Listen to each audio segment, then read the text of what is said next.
આમાંથી જો આત્મા નીકળી જાય તો શરીરની કિંમત કંઈ જ ન કહેવાય. કહો ને આમ તમારા ઘરમાં મૃત્યુ થાય પછી તમે શું કરો? જલ્દી એને કાઢો.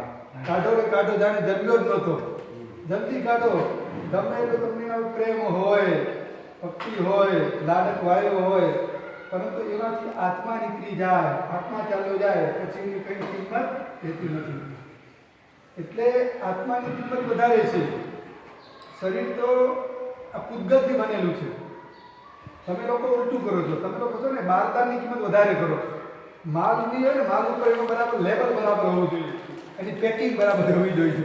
મેડ ઇન જાપાન લખેલું હોય ને પછી માલ અંદર ભલે સરેલું હોય પણ ઉપર મેડ ઇન જાપાન લખેલું છે ને, એટલે તમે લોકો બધા બારદાની અંદર મોહિત થઈ જાવ છો.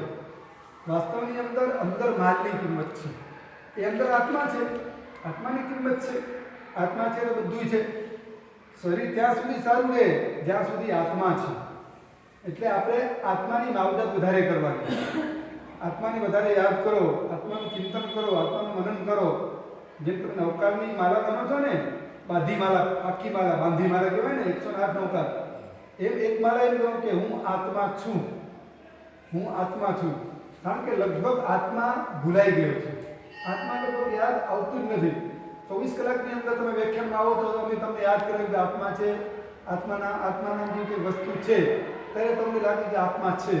બાકી સંસાર જીવાતા જીવનની અંદર માણસને આત્મા યાદ આવતું નથી.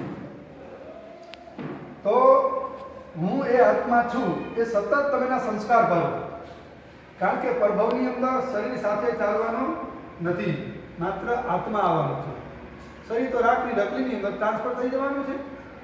क्या तन मान तारे एक दिन मिट्टी में मिल जाना, मिट्टी में मरी जवानो છે. કેટલા લોકોની લાખની ઢગલીને બધા ટ્રાન્સફર થઈ ગયા છે. એટલે તમે શરીરને શણગારો, શરીરને સજાવો, શરીરની માવજત કરો, કે બધું અહીં રહી જવાનું. નાનજીભાઈ, શરીર અહીં છોડીને જવાનું છે. હા, શરીર સાથે નથી આવવાનું. અને શરીર એ તો રોગોનું ઘર છે. કેટલા રોગો આવે બોલો. સવાર પર નવા નવા રોગો ઉત્પન્ન થઈ જાય. બેઠા હોય અચાનક હાથ આમ કામ ન કરે, હાથ મૂવ ન થાય, પગના અચાનક દુખાવો થઈ જાય.